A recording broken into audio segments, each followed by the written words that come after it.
kubeba madawa tumboni watu wanafanya kila siku. Tunarudi mpaka mwaka 1997. Guess who? Tunamzungumzia nani hapa? Albert Mangwea.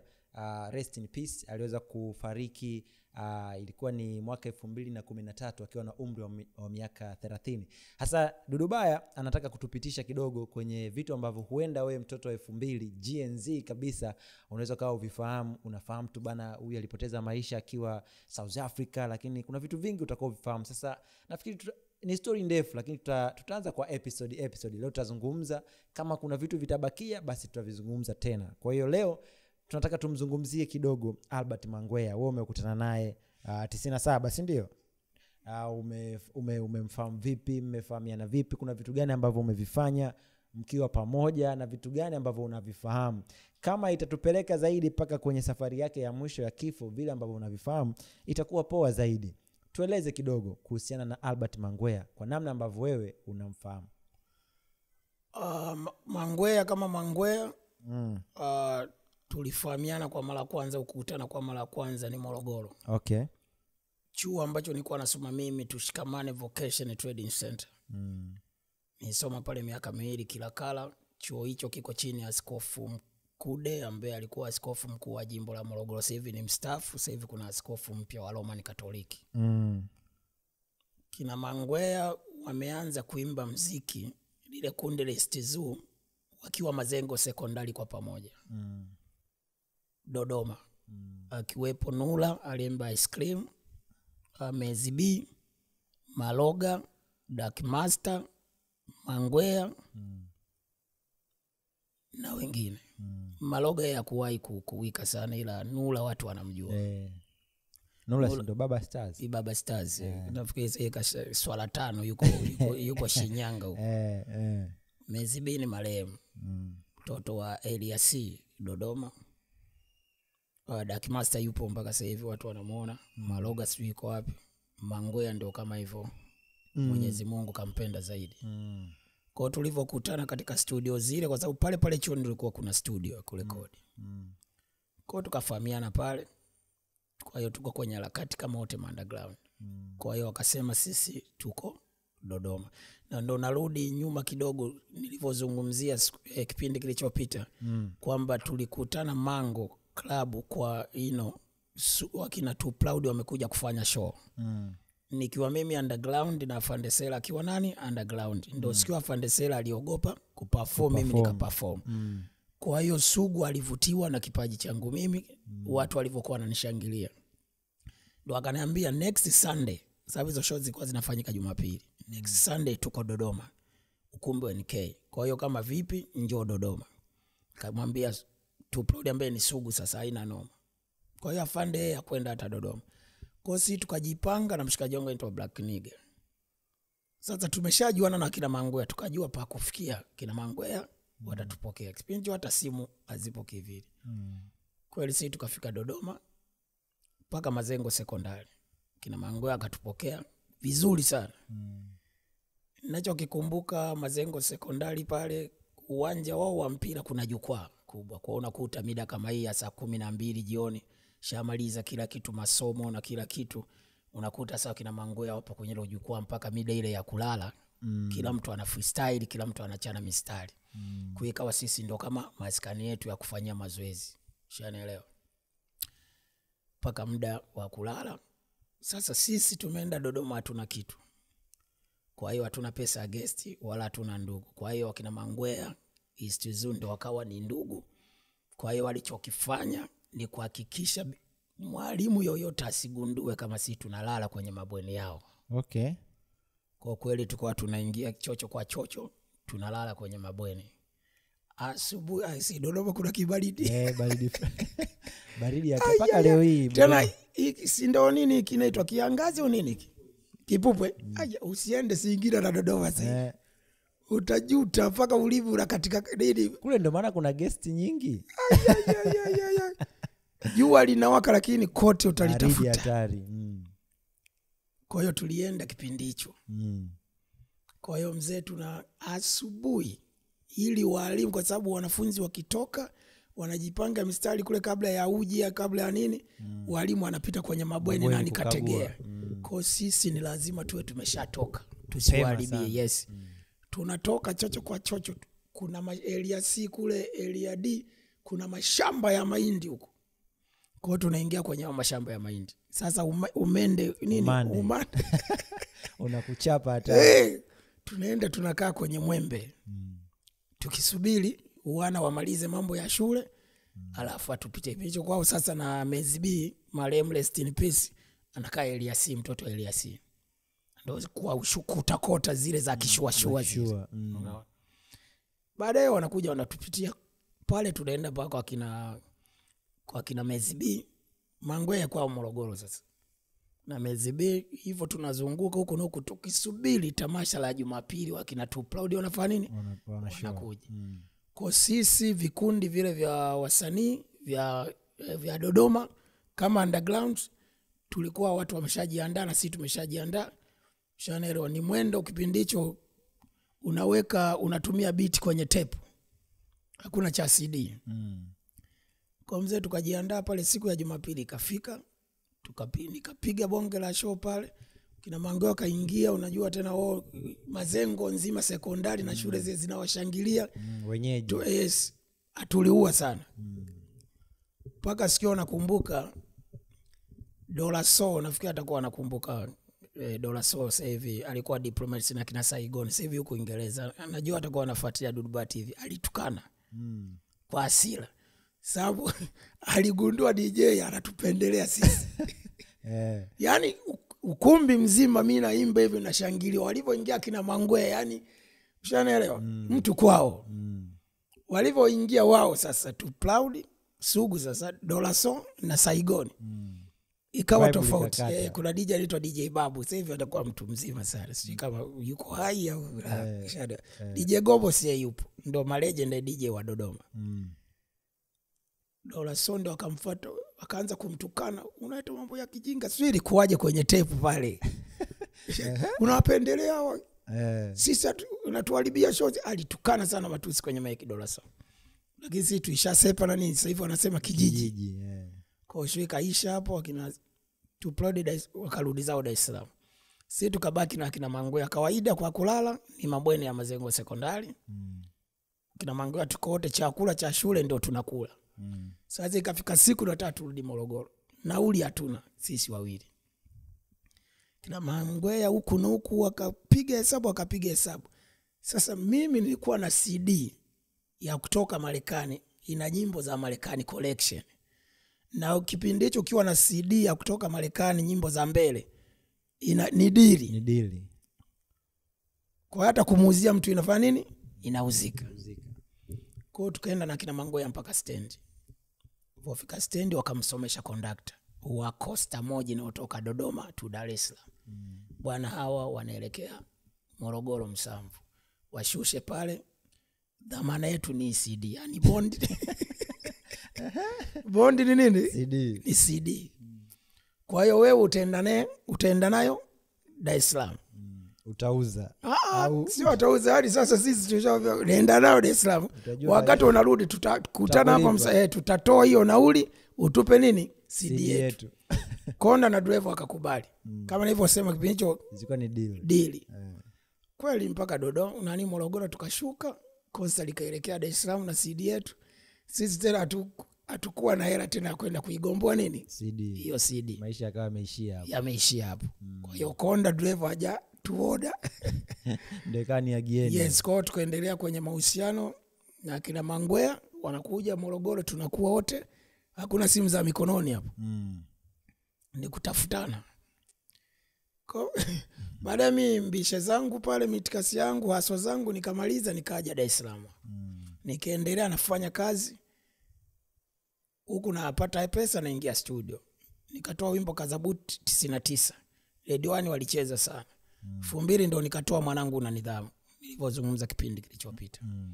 Kina Mangwea wenyewe wakamaliza elimu yao Mazengo sekondari. Istuzu wote wakaja Dar es Salaam. Kwa Mangwea na mimi tukawa karibu sana. Ikafika hatua Mangwea akawa anakaa kwa Sinza Moli. wanakuja tunakata wiki, sometimes anakuwa makumbusho labda huko kwa kina Jmo, anakuwa huku. Baadaye manager wake ndio akaja kuwa DJ Venture wa Clouds pamoja na Mezi B. Ndio akawa manager kipindi hicho. Sasa ma DJ ndio na nini, ma manager ulikuwa unasikia huu muziki sio nini, ma DJ ndio ma manager. Kwa hiyo DJ Venture ndio akawa manager wa Albert Mangwea. Album zote za Mangwea na vitu kama hivyo. Mangwea akawa mkubwa, akawa na kwake, tuliishi hivyo. Nula akawa na kwake, Mezi B akawa na kwake, mpaka Mezi B anaumwa akapelekwa kwao mpaka akafariki dunia. Nula yeye hataki muziki, yuko na babake Shinyanga kule Ostars kabisa. Na babake kwa sababu ni Ostars, unaelewa, kwa hiyo hataki, anaama hata na muziki. Dark Master ndio kama hivyo, bado anapambana peke yake na nini na muziki. Kwa hiyo ndio historia ya Mangwea kuanzia tulivyo kama Zengo Sekondari Dodoma, tulivyokutana Morogoro, tulivyokuwa Dar es Salaam. Mimi tayari nimeshatoka na yeye akaja kutoka. Kwa nyumbani kwangu Sinzamoli, Mwenge, nilipohamia Mwenge kukawa ni kwake pia. Kwa nini ukufanikiwa kufanya naye nyimbo yote? Mangwea wimbo. Sije kuona Dudubaya featuring. Kuna biti moja ya mimi ni mpangaji wako. Sasa kuna wasanii kama Dolini, Nyandutozi, walikuwa Daskendo, na nani mwingine, na Mangwea. Ndio Mangwea akapiga chorus kutumia ile beat yangu ya mpangaji wako kutengeneza na P-Funk. Lakini sasa vocal za ile nyimbo ziliingizwa kwa Mika Mwamba FM studio. Kwa Mangwea alishiriki kwenye hilo. Kwa ndio maana kwenye muziki nakwambia mnaweza mkakata miaka 3 mko pamoja lakini hamjaimba. Wanasemaga siku hizi chemistry. Yes, hamjaimba ngoma pamoja. Kwa hiyo sio kesi na vitu kama hivyo. Kwa mimi marehemu Mangwea rest in peace, namkumbuka kwenye hilo. Sawa, nataka sasa tuzungumze tu labda kwenye hizi story, kwa sababu wewe umekuwa naye karibu. Huenda kuna vitu ambavyo sisi tulivisikia, labda wewe unaweza kaona details kidogo ukatusimulia.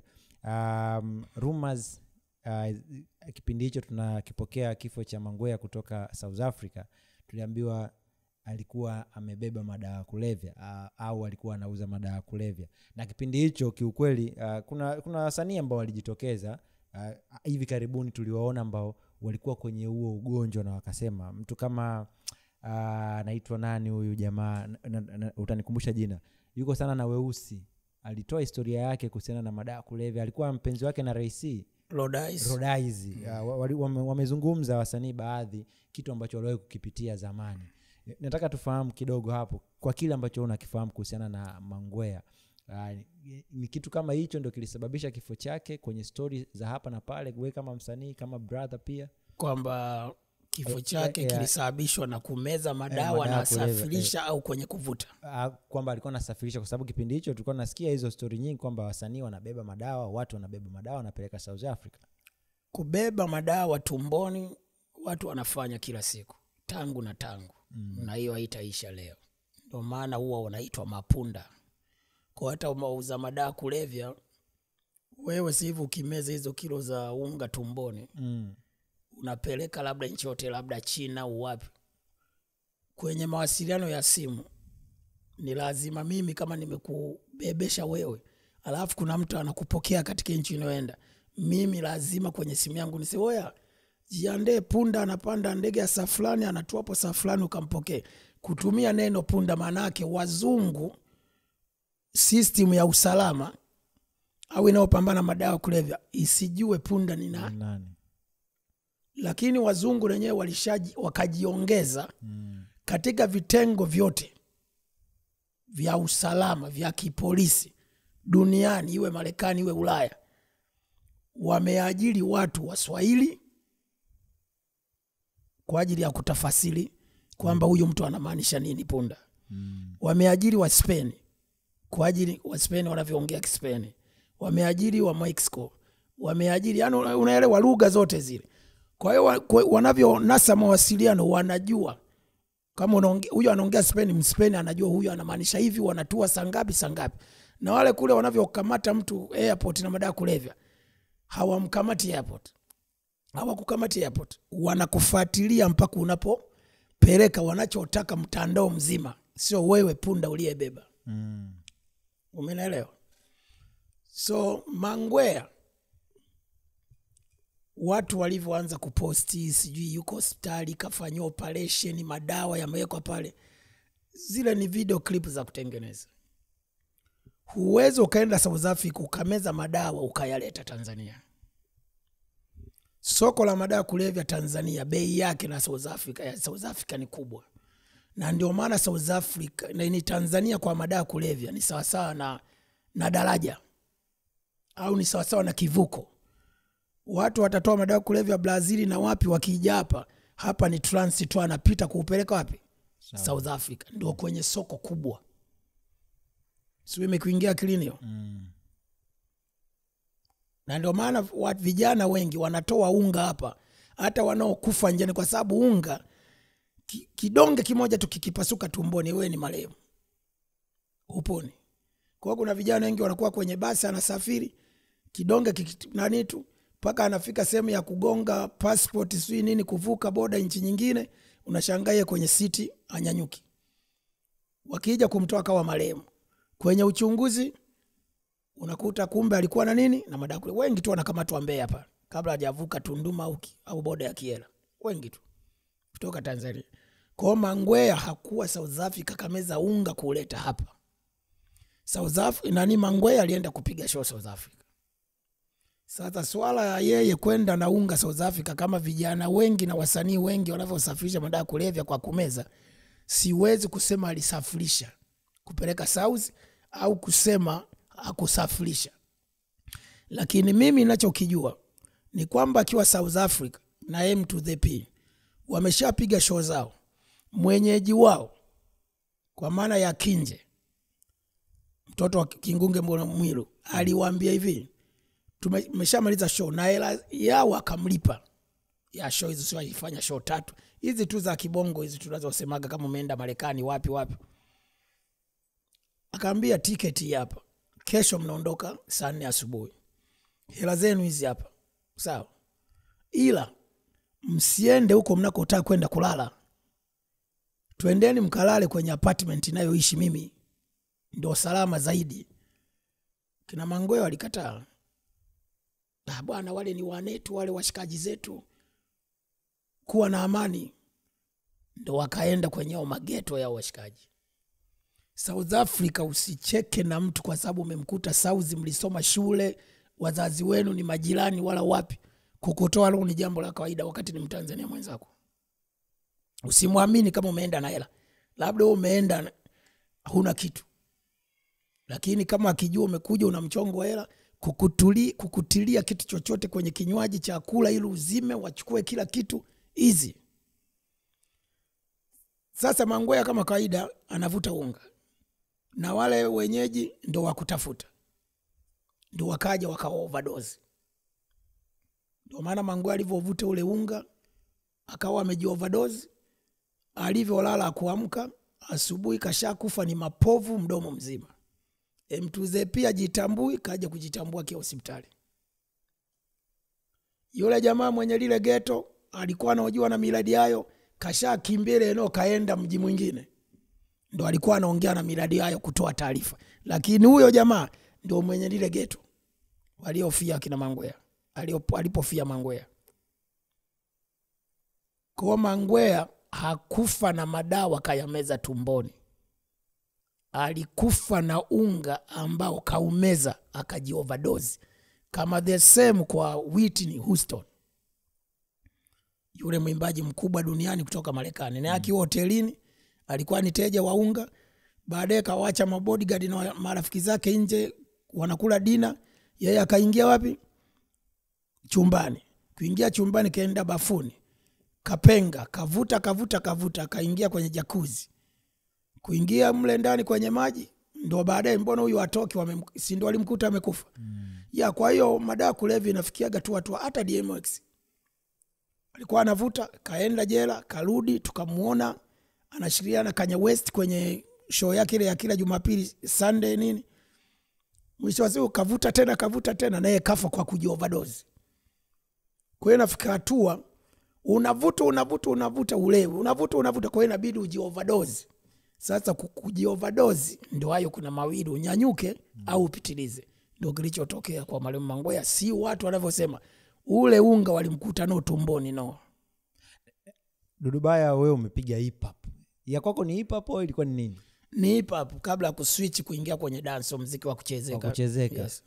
Hizi story unajua zilikuwa ni nyingi sana kipindi hicho, kwamba wasanii hawapati hela, wanajiingiza kwenye huo upande wa kusafirisha madawa, na kuna baadhi tulikuwa tunaaminisha kwamba wametajirika kupitia hiyo biashara. Tuliona pia warembo wengine nao pia wali Bongo Movie. Yes. Bongo Movie na wenyewe pia tuliona mikasa yao na tukasikia stories zao. Masogange alikamatwa, si ndio? Yule mpenzi bubu nani yule binti kiziwi wa Zedi Anto. Tuliona hizo, tulisikia, tulisoma, tukaona, na watu wakaja wakazungumza pia. Ilikuwa ni nini? Yani kulikuwa kuna nini hapo katikati, yani kwenye hiyo layer ya nyinyi watu ambao ni wasanii na hao wafanyabiashara wa hivyo vitu? Yani ni kwamba Tanzania kuna umaarufu kunuka. So watu wanapokupa umaarufu alafu una pesa ya ku maintain ule umaarufu. Kwa ndio maana unaweza ukaingizwa kwenye mfumo wa kishetani bila wewe kutaka. Yani umaarufu wako unakuingiza bila roho yako kutaka. Inabidi uwe na msimamo hasa. Inabidi uwe na nguvu ya Mwenyezi Mungu. Lakini una umaarufu, unataka ushaini kiumaarufu, magari makali, ulale gorofani, uvae vizuri. Shanelo, shetani ni rahisi kukuteka. Ndio anayemiliki fahari ya dunia. Kitu ambacho Yesu Kristo alikataa. Kumwabudu shetani ili amilikishi fahari ya dunia. Shanelo vizuri. So wauzaji wakawa wanachukua sana madem Bongo Movie, wasanii wa Bongo Flava wanasafirisha. Na ndio maana kuna kipindi wasanii wakawa wanajua, wanasema kwa nini mnaenda kushoot video South Africa? Wanasema director hapa sio, kumbe wanapeleka ngada. Wakifika kule unaona wamejiposti hotelini, dola ameweka kwenye kitandani na nini, mlikuwa mnaona. Mtu akija hapa kanunua kigari kafanya nini, muziki unalipa. Kitu ambacho kinafanya watoto waache shule. Na ndio hicho wanachokiandika sana Bilinasi sasa hivi, big up Bilinasi. Kwamba usiache shule, usifanye hivi, muziki ni mgumu, muziki huku ni ushetani, muziki ni uchawi. Hela mnayoitarajia au mnayo expect haipo hivyo. Ni mateso huku. Na hicho kitu nimekuwa nikihubiri muda mrefu. Watu wakawa wananielewa, wanasema ni mimi na wivu. Lakini sasa hivi yanatokea. Kwa vijana Bongo Movie walikuwa na umaarufu mkubwa. Sometimes unakuta msanii wa Bongo Movie anaendesha Range Rover kahongwa na bwana bila kadi. Siku amezingua Range Rover inachukuliwa anaenda kuhongwa mwanamke mwingine. Ndio michezo walikuwa wanachezewa. So kuna kipindi waziri mkuu mstaafu Frederick Sumaye alisafiri kwenda China. Alichokikuta China, alikuta katika magereza ya China, ukitoa wa Nigeria, namba kubwa ya watu waliokamatwa na madawa kulevya China ni wa Tanzania. Wa kwanza wa Nigeria. Ilikuwa ni sifa mbaya sana kwa taifa. Frederick Sumaye alivyorudi hapa, alizungumza na vyombo vya habari akiwa airport, akasema nasikitika sana. Tena ni wasichana wadogo, vijana wadogo wako magerezani kwa sababu ya kusafirisha madawa kulevya, including wasanii wa kawaida mpaka Bongo Movie mpaka. Sasa ukija tu kwa haraka, mimi kuna vijana wengi tu wamesafirisha madawa kulevya na wajua Kinondoni wapi maisha yao wanayoishi. Utawahurumia na unakuta huyo ukimuuliza umeshasafirisha madawa kulevya mara ngapi? Mara 5, mara 6. Lakini hana hata kitu kwa sababu ni hela ya shetani. Kuna nikikwambia watu wanaosafirisha madawa kulevya, anayekuwa na hela ni yule anayewatuma. Sio wewe unayesafirisha. Wewe ni punda tu. Hiyo hela ukifikisha mzigo wewe unaweka hotelini kula bata. Ukirudi Bongo hapo utapanga bonge la apartment, TV kubwa, kigari hapo. Baada ya muda ile hela inafanya nini? Maisha. Unaenda tena kwa bosi vipi? Fanya mchakato safari nyingine. Kwa hiyo maisha yako ni hayo. Wapo wengi na wajua hawana chochote. Ukija kwenye biashara uvuvi wa samaki, anayeendelea kuwa na pesa ni tajiri. Mwenye boti, mwenye nyavu kuliko wavuvi wanaozama usiku. Wao maisha yao yote ni hivyo. Wakilipwa pesa wanaitaga mtegeruko, yani tajiri anatoka kama ni Mwanza mzima anaenda visiwani huko, anawapelekea hela. Ndio sasa hapo ni bata, yani baada ya siku 3 hela imekata. Sababu wanahakika wanalala bure kwenye makambi, chakula bosi, asubuhi, mchana, jioni na usiku kipo. Kwa vijana wengi wavuvi wa samaki hawana kitu. Kuna wachimba kokoto. Hawana wenyewe mchimba kokoto uweze ukakuta. Uweze kukuta katoboa. Uweze ukakuta katoboa kwa sababu inavyosemekana wachimba kokoto wanachimba kokoto kwenye mawe, kwenye milima. Sasa kuna mashetani mle.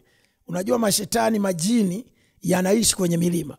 Sasa unapovunja nyumba zao tayari ile unashindana na majini. Waulize watu wa majini watakwambia hiki kitu. Au ndio tuweke na wale wanaochimba dhahabu. Si ndio? Sasa nilikuwa naelekea na umeniwahi. Sawa, tuendelee. Ushaelewa vizuri. Kwa hiyo mgonga kokoto yeye mpaka vidole vitapugua. Hana maisha. Sababu anavunja mawe ambazo ni nyumba za majini. Kwa hiyo majini anakasirika.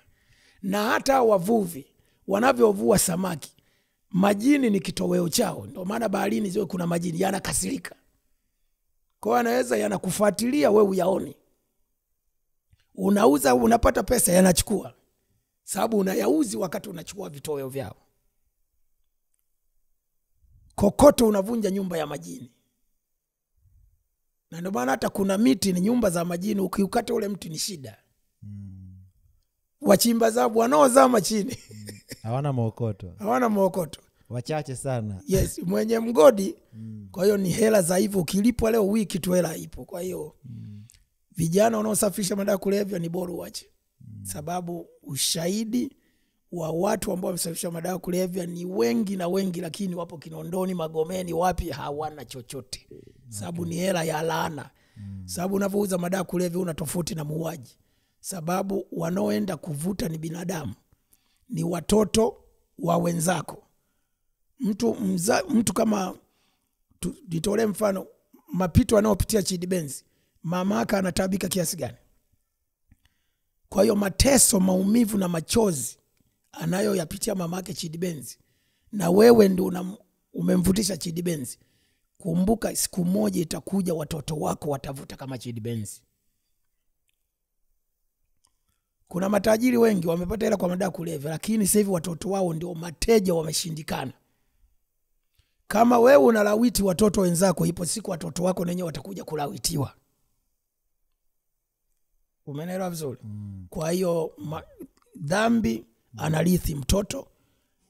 Malipo ya dhambi ni hapa hapa duniani. Sawa, tumalizie hapo kwa Mangwea kwa kile ambacho umekizungumza.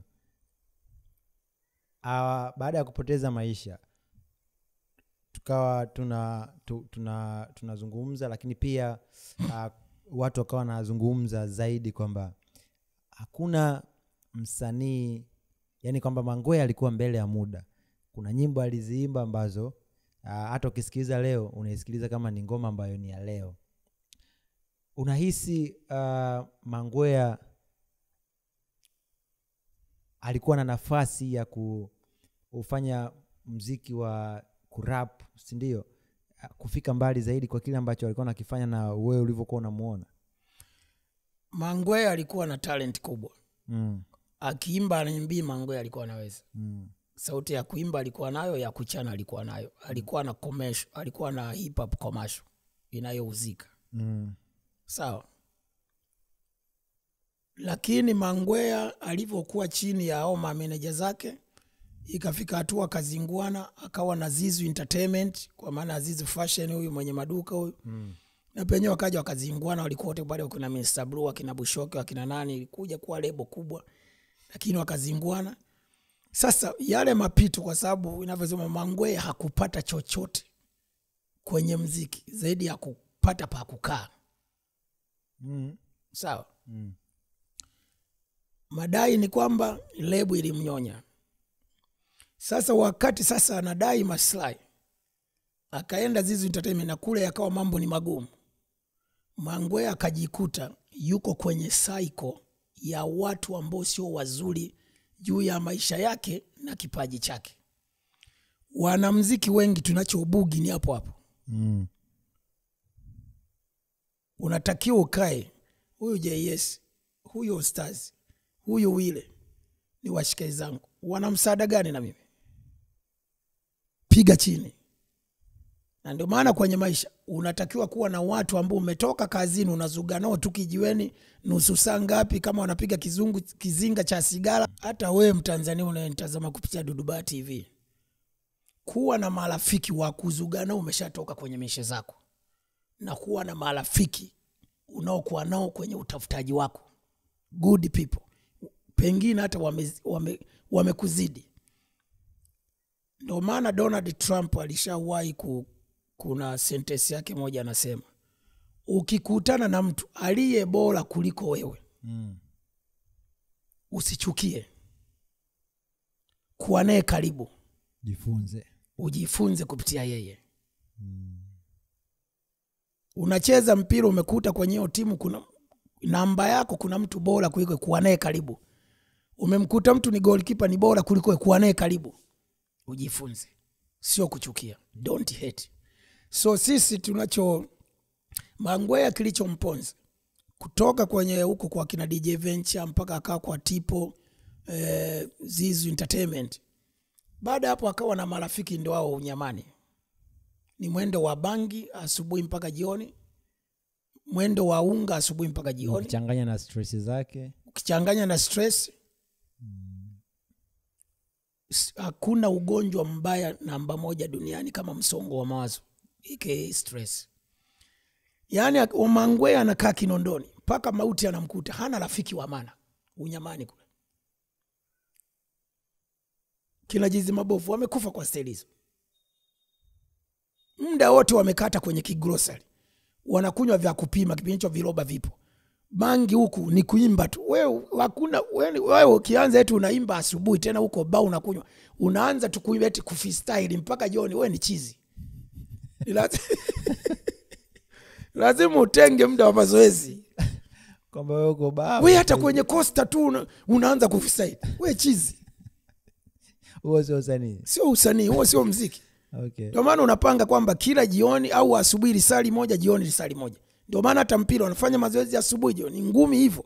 Sasa wewe muziki ukikaa tu ba freestyle. Mimi nilikuwa naona Kinondoni hata wakati wa Mamba Spabu kwa kina Jizi Mabovu kabla hajaenda Iringa akafia kwa Jizi Mabovu.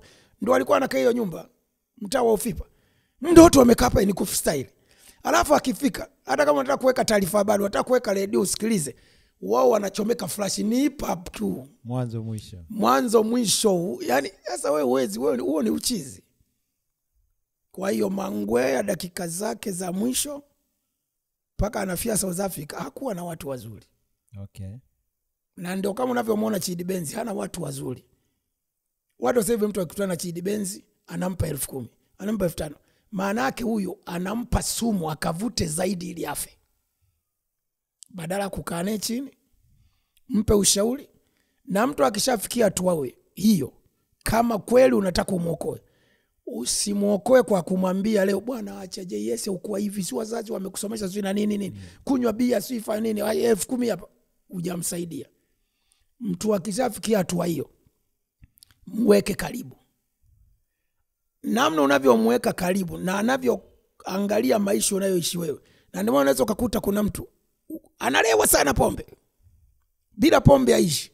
Lakini akikaa na wewe JS haunyi pombe, anaanza mbona JS anakaa vizuri tu. Anaamka asubuhi anakunywa chai, anakula. Kwa hiyo yule mtu anakuwa anajiuliza. Kwa mwisho wa siku anaamua kuwa kama wewe. Maana yake wewe JS ndio umemwokoa huyo. Na ndio maana hata kipindi weusi kwenye katiba yao eti ukienda kinyume na katiba wanakutenga. Walimtenga Lodais. Lodais akawa Arusha. Mimi niliongea kwenye interview, weusi hamtakii kufanya hivi kwa Lodais. Lodais akawa Arusha kule mpaka akawa na kesi kila siku polisi. Akionekana ba watu wanamkimbiza ni kibaka, anavunja vioo ili kuiba radio, kompyuta za watu kwenye mapaki. Si mlikuwa mnaona? Wangemua Arusha. Kesi kila siku. Sababu ya madawa kuleva. Alafu nyinyi weusi mnasema umeenda kinyume na katiba, haushiriki show, haturekodi nyimbo mpaka uache unga. Hiyo hujamsaidia mtu. Kama kundi moja ni lazima kamchukueni Arusha njooni naye Dar es Salaam. Matibabu yako Mwananyamala hospitali, tafuteni apartment nzuri karibu na Mwananyamala, anatoka ndani anaingia tu pale. Anatoka pale kwa sababu matibabu ya madawa kulevya ni miaka 3 babu. Usiombe. Huyu Chidi Benzi anasemaga nimeacha madawa kapumzika. Kina Kiuchifu amepumzika. Hiyo ni kupumzika kwa sababu ungo ukishavuta unaingia kwenye mishipa ya damu. Kwa hiyo yale matibabu inabidi uhudhurie kwenye kituo kila siku inayoenda ya Mwenyezi Mungu. Ukifika pale kuna daftari unaandika jina, kuna kidirisha pale, kuna kikombe kama cha kahawa. Unamimini unakunywa. Unaondoka. kesho tena unaenda, iwe imenyesha mvua, imenyesha jua, hakuna cha kusema nitaenda kesho kutwa. Na ndio maana ukienda kwenye yale matibabu hawakupokei mpaka awepo mdhamini au mzazi wa kusema nitahakikisha huyu anakuja. Nitahakikisha anapata nauli ya kuja hapa. Wengi wanaishia nje. Miaka 3 sio mchezo dozi baba. Kila siku unaenda. Sio mchezo ile dozi. Hakuna mapumziko. Siku ya kanisani. Hakuna. Lazima uende afu ndio utoke uende kwenye mishemishe zako. Kwa ndio maana wasi vijana usisubutu madawa kulevya. Ni miaka 3 ndio upone. Kwa hiyo wengi wa maarufu wanasema nimeacha. Ndio maana uoga wanaacha wanarudia kwa sababu kuna kipindi unaanza kuwashwa kwenye mishipa ya damu ile. Kwa lazima uvute. Ndio maana wanachaga wakina kiuchifu wanarudi. Kina chibendi wanarudi kwa sababu hawataki kwenda soba. Hawataki kwenda Macedonia kwenye matibabu. Ni miaka 3.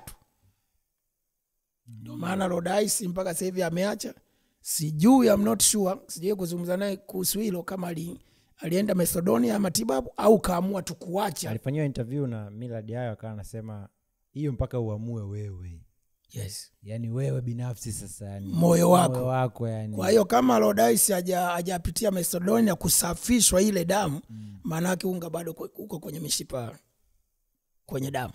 Okay. Kwa hiyo anytime anaweza. Na ndio maana Rais unamwona alivyotaka kufia Nairobi Kenya kwa madawa kulevya, Kikwete akamuokoa. Alivyofika hapa alimkabizisha kwa daktari mkuu anayehusika na hicho kitengo cha methadone ambacho kiko Mwananyamala hospitali. Hakikisha huyu anapona. Hakikisha huyu anakuja kila siku kumeza hayo maji. Na ule daktari namjua tena, Msukuma mwenzangu. Na ndio alinihadithia hivi vitu vyote kwa sababu nishawahi kwenda hospitali Mwananyamala kule methadone, na ndio nikagewa yani nilikuwa nafanya research. Kwa hiyo naongea kitu ambacho unajua sio kijiweni. Hospitali pale Mwananyamala, na huyo daktari wakanializa mpaka wasaidizi wake. Tena kumbuka kuna kipindi nilikuwa nataka kufanya interview na Sauda Mwilima, kipindi cha Bongo Beats Star TV. Tukaenda wote pale, na ndio kipindi hicho nifanye research yote. Kwa hiyo ninaongea kitu ambacho nakijua, sio story za kijiweni. Kole Isindo aliponea Mwananyamala kwa kusimamiwa na nani, na Kikwete. Yakamliki Kikwete, tumpe big up yake. Rais huyu hapa ni mama, yuko zake Ufaransa, anaishi maisha yake vizuri, lakini yuko vizuri kwa sababu baada ya kupona, baada ile dozi na mwili wake kusafishika. Kwa hao wanaoacha bila matibabu, miaka 1 2 shangaa trend limewaka tena. Okay. Yeah.